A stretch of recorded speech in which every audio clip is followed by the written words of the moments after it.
quaderno clinico é em italiano, né? Ô Marco Antônio, boa noite, doutor Marco Antônio.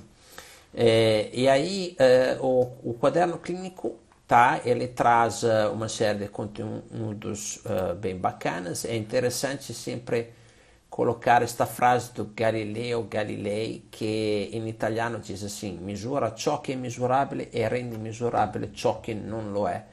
Che in sostanza é mede o que dá para medir e tenta medir também que não é o que não é medível, né? Então esta parte é muito interessante, tá? Esta afirmação muito boa. Os autores do caderno clínico, novamente, o Dr. Federico Marin, tá? Olha aqui, ele se formou no 1977, tá? Bastante tempo, né, de trabalho. E o Dr. Stefano Montagna, que também, né, ele se formou no onde é que está? 1989 aqui. Então, bastante tempo também de atuação. Os dois que passaram aqui muitos casos clínicos e deram uma série de informações sobre a parte biomecânica mesmo, tá? E sobre os índices, como funciona. A literatura principal é esta do Ferrario do ano 2000, tá? Com os indicadores principais que a gente utiliza no Titan, mas ela é o resultado de todo um trabalho já antecedente, tá? Que já utilizava conceitos biomecânicos com medição eletromiográfica, tá? A outra vez também apresentamos um pouquinho o conceito de sinal eletromiográfico, que é isto, digamos assim, sinal elétrico, onde é possível, como aqui, ver fases como esta de ativação, de desativação e fase de ativação, tá? Ô, doutora Simone, boa noite, Simone. Simone, estamos esperando a tua live, hein? E aí, depois aqui a gente continua, né? Outra vez comecei a falar um pouquinho desta parte aqui, isto que é muito interessante, que está no guia do Titan, tá? A gente tem que pensar, né? Eles dão esta definição aqui, né? A mandíbula é equiparável a uma alavanca interpotente do terceiro tipo, tá? Lá em cima. E aí é muito interessante do ponto de vista biomecânico a mandíbula, porque assim é realmente uma alavanca, né? É uma alavanca razoavelmente simples. Ela se mexe em mais direções, mesmo que o plano sagital que a gente está vendo agora é aquele com mais amplitude de movimento e aquele que na verdade faz a ação de verdade desta alavanca, que é fazer a oclusão, né? Que é o fechamento, né, da mandíbula respeito à maxila. E aí, né, a alavanca que nós temos, ela tem uma dobradiça, que é esta região aqui, né, que é o côndilo mesmo, e ele tem, né, uma estrutura que, através da ativação dos músculos masseteres e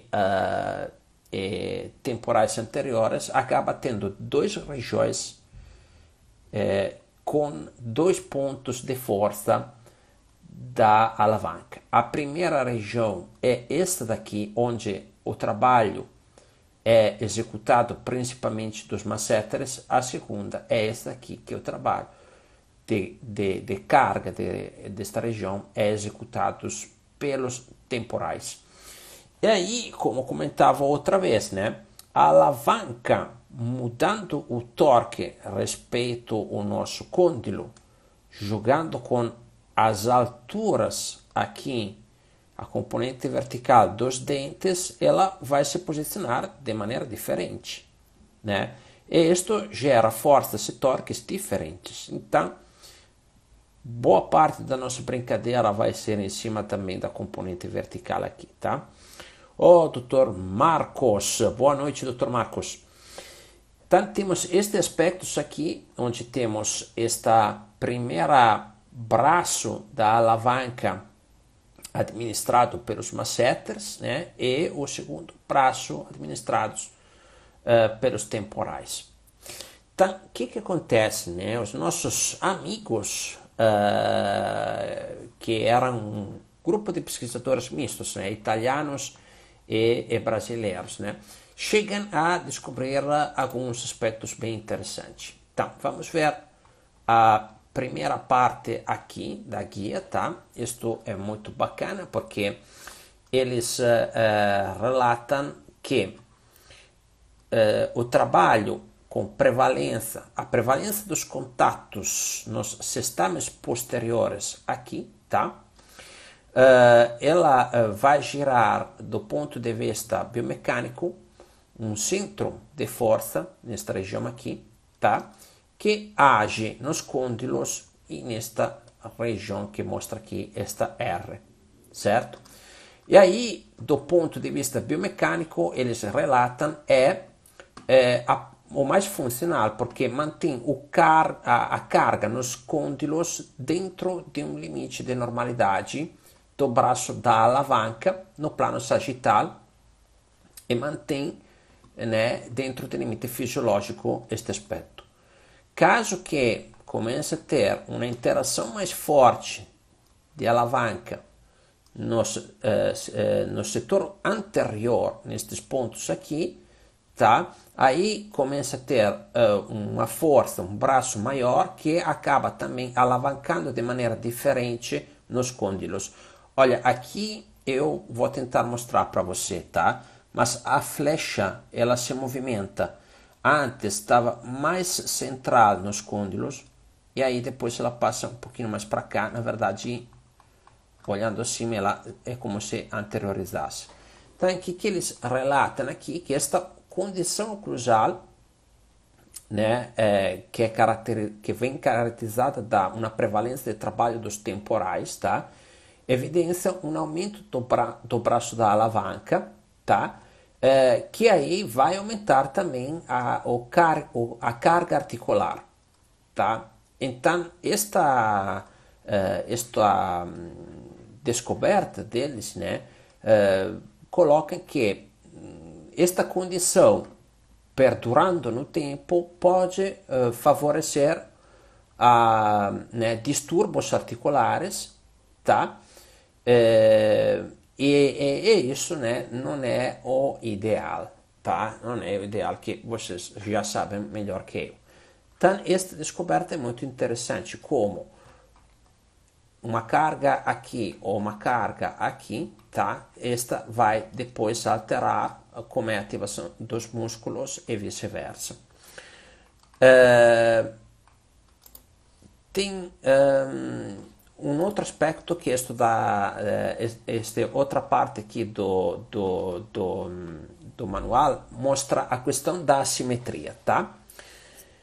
Se eu faço uma oclusão que tenho distribuição de carga bem homogênea, tanto de um lado quanto do outro, o centro rimane central, tá? E esta condição, né, vai gerar uma carga homogênea também nos côndilos. O que acontece se eu começo a gerar mais força de um lado? Vocês deveriam perceber aqui que as flechas estão com uma intensidade maior que esta, tá? Vai justamente acontecer isso, tá? Que vamos ter depois uma força que vai se deslocar para um lado e vai carregar diferentemente depois os côndilos, né? E aí, o que eu achei interessante que eles colocam aqui, né? Que pode comparar fenômenos de torção mandibular que movimentam um maior cargo articular versus o côndilo contralateral. Ou seja, eu estou sobrecarregando aqui, mas é aqui que eu vou gerar uma torção neste côndilo, eventualmente, com esta sobrecarga aqui, tá? E aí, depois eles colocam na questão que isto pode se associar à presença de hiperoclusão do lado que está trabalhando ou hipooclusão do controlado, tá? Depois temos uma outra questão a respeito do torque, tá?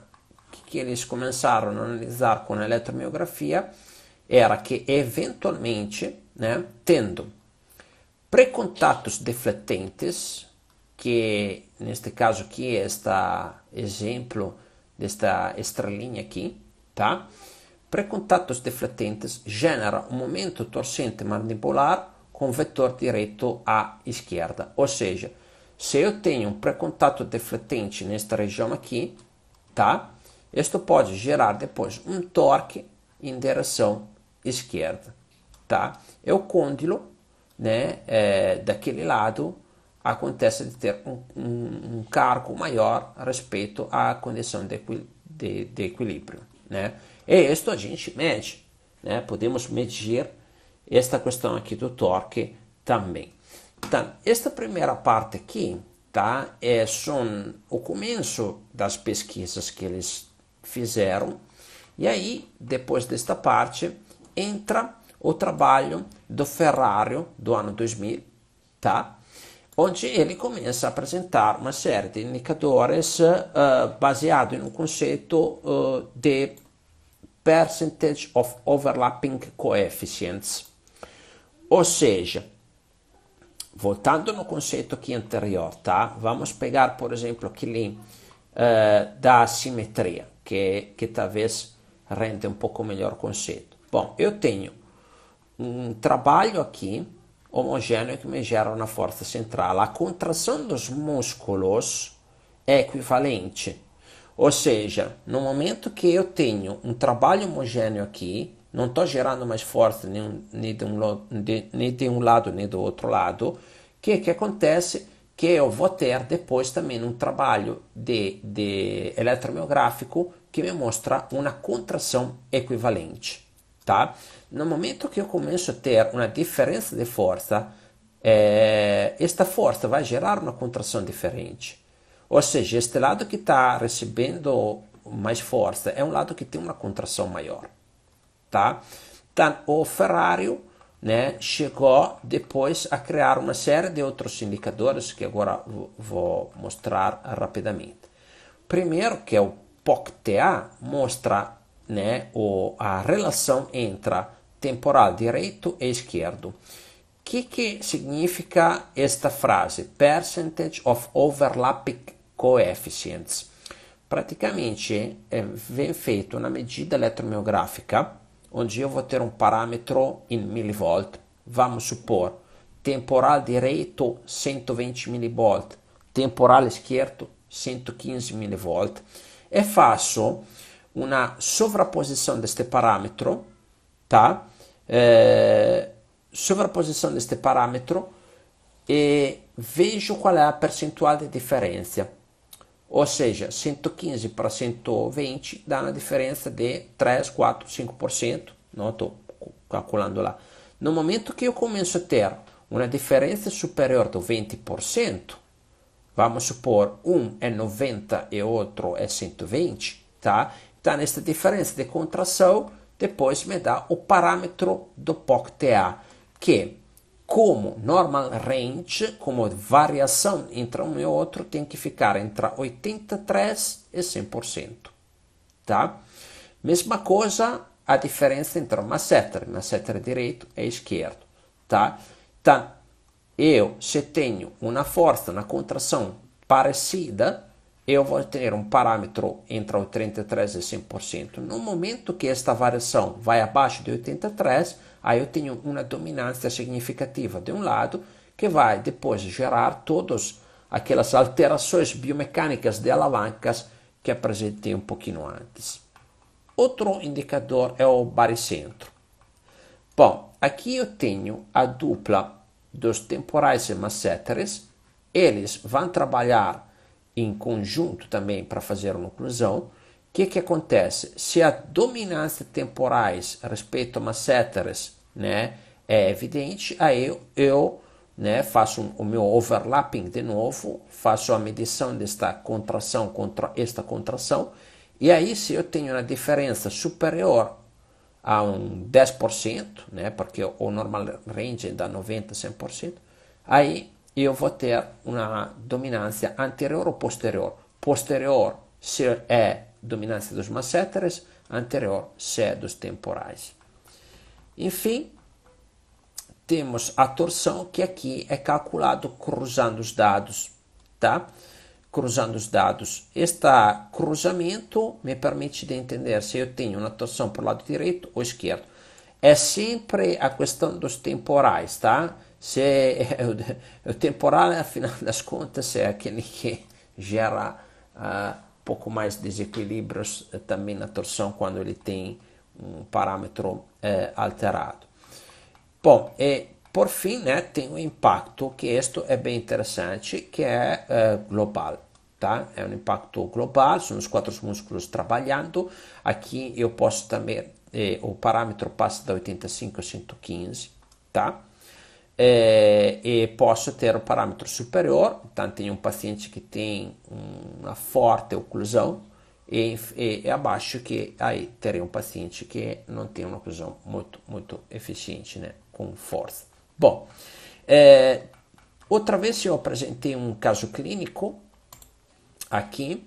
Na verdade, a gente tem vários casos clínicos. Nas próximas lives que farò sobre o guia, vou apresentar um pouco mais detalhadamente outros casos clínicos. Agora, se vocês querem conhecer um pouco mais de literatura, a gente agora vou virar a câmera, então que chamo o site. Estas literaturas a gente tem no nosso site, tá? Vou mostrar para vocês, se querem dar uma olhada, como é que é, tá? E é uma literatura hoje, o que temos ali é bastante atualizado, porque está continuando a ter publicações. Então, para ver estas publicações, vocês podem entrar no nosso site, clicando em conteúdo, ele desce, vocês vão entrar dentro do nosso blog, tá? Agora está carregando a página. Dentro do nosso blog, vocês vão ter já no começo ali artigos, né? Artigos de pesquisa. Então aqui, entrando, vocês podem ver depois vários blocos de conteúdos de publicação, porque temos vários sistemas, né? E aí, no caso do Titan, é aqui, tá? E aí, aqui vocês podem encontrar de novo todas as nossas publicações, tá? A partir das mais antigas, tem algumas bem do começo, né? Deixa eu ver lá, tem algumas da década 90, olha aqui, né? E todas que alimentaram aquela literatura do Ferrari, que depois criou aqueles indicadores lá, tá? Bom, hoje eu dei um pouquinho mais este conteúdo referente a esta parte um pouco mais biomecânica, tá? As próximas lives estou organizando de novo com alguns convidados, alguns estão inclusive aqui, o Otávio, a Simone, depois tem a Gisele, o Paulo também, que se disponibilizaram a apresentar um pouco de trabalho que estão fazendo agora. Tem também o Matheus, que inclusive conhece boa parte destes pesquisadores aqui, né? E a gente vai continuando fazendo esta parte. Vou alternar com esta questão de apresentar continuamente. Obrigado, Giovanni. Obrigado. Vou continuar apresentando o guia clínico, tá? Vou começar a mostrar alguns casos. Tem casos tanto de byte, de dispositivos intraoclusais, parte protética, parte ortodôntica. Então, teremos como ver bastante trabalhos ali bacanas realizados desta maneira, alternando com os trabalhos que vamos ver aqui dos nossos colegas brasileiros.